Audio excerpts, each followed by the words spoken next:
Hello and welcome back to my channel. In this video, we'll be discussing tips for the removal, replacement, and troubleshooting of the mass airflow sensor on this 2025 Kona with the 2.0 liter engine. If you find my tips to be helpful, please like, subscribe, and comment. Now let's get started. The mass airflow sensor is located in the center of your screen near the tip of my red pointer. Some of the symptoms associated with a faulty sensor include a hard crank, a no start, engine speed surging, a torn hose. You can have a torn hose. Okay? Also, you might have a check engine light with trouble codes P1101, P1103, and P1104. What does this part do? It measures the amount of air entering the engine, which helps to calculate the correct air-fuel ratio. Supplies needed for this task include a mass airflow sensor, if needed, a cross-tip screwdriver, a 10mm socket extension with a ratchet, an air filter, and some mass airflow sensor cleaner. Please see other items in the description below. The removal of the sensor itself is really straightforward.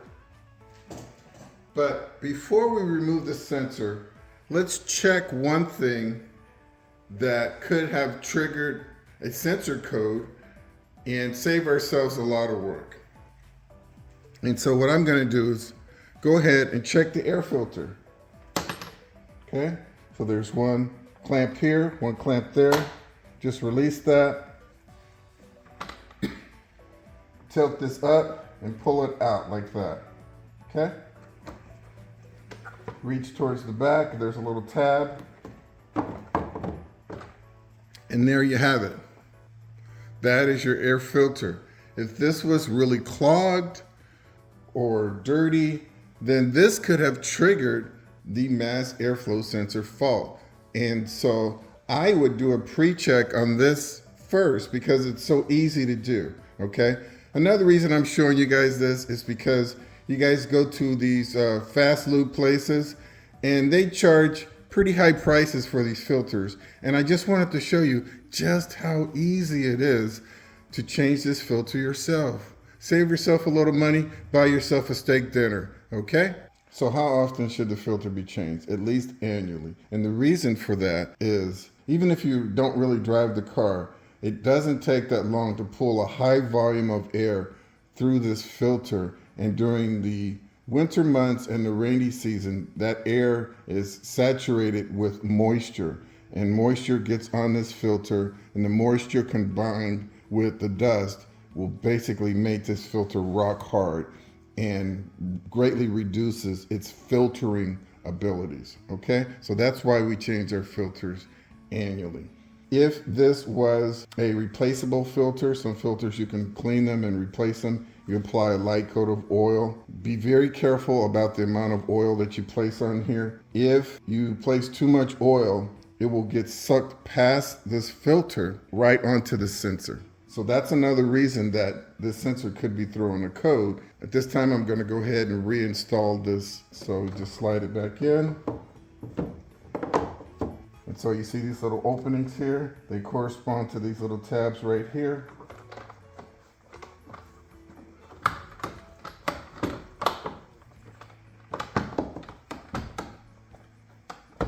So I'm just sliding it in like that.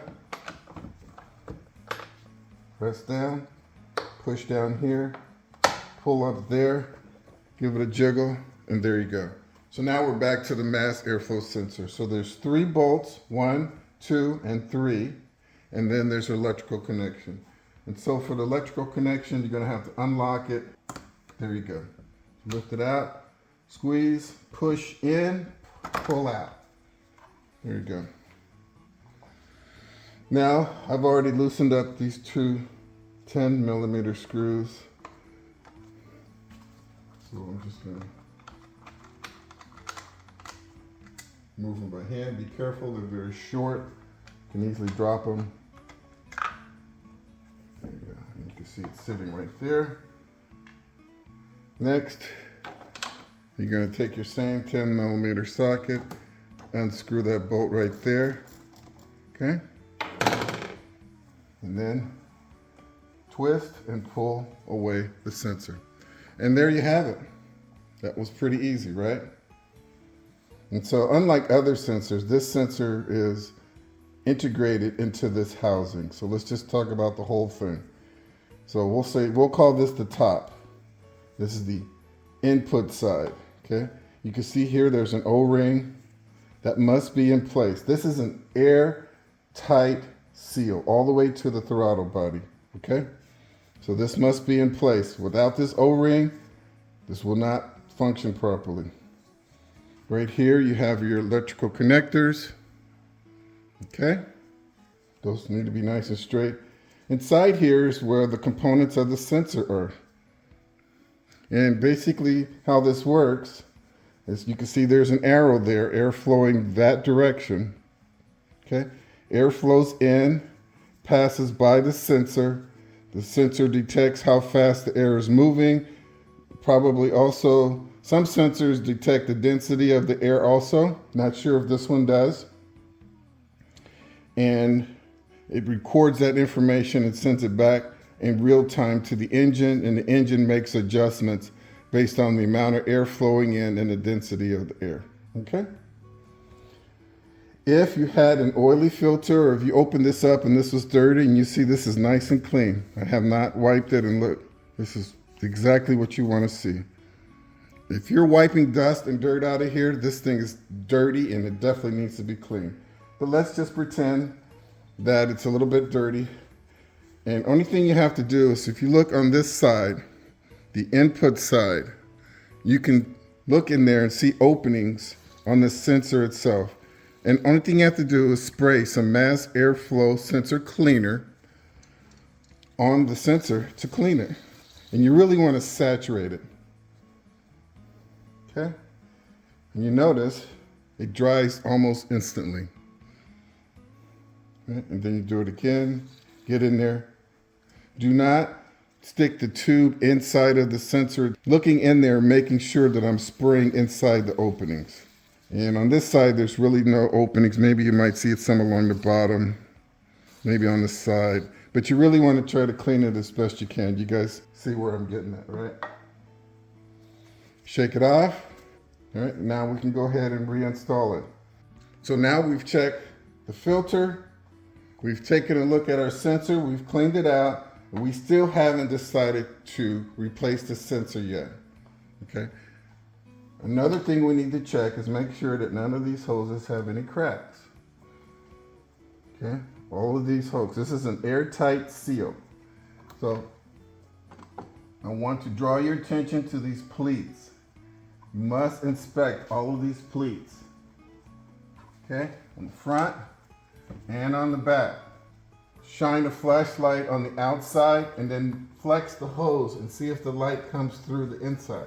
Same thing over here. Shine a flashlight, flex the hose. See if you see any daylight coming through the sides. That's an easy way to inspect this hose right here for cracks. And at this time, I'm going to go ahead and reinstall the sensor. So I'm going to pull it back. See right here, there's a little notch. There's a tab right here. Okay, that fits in there just like that. Slide it in. You see how they just fell in place right here. Okay, now I'm going to work with my 2 screws.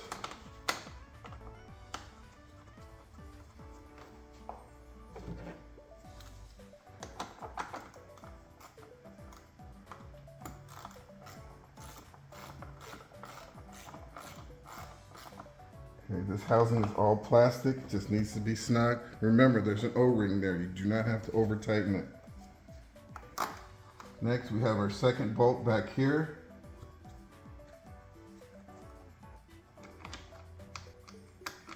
Okay, get it in place, put a little pressure on it, get it threaded.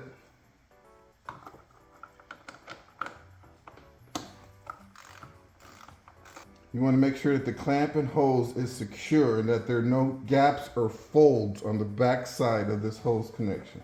Tighten this up to a point where this clamp is snug, but it shouldn't be bulging right here. Okay. All right. Make the connection for the electrical connector, but first we're going to look at the gasket and make sure it's not deformed. Slide it into place, listen for the click.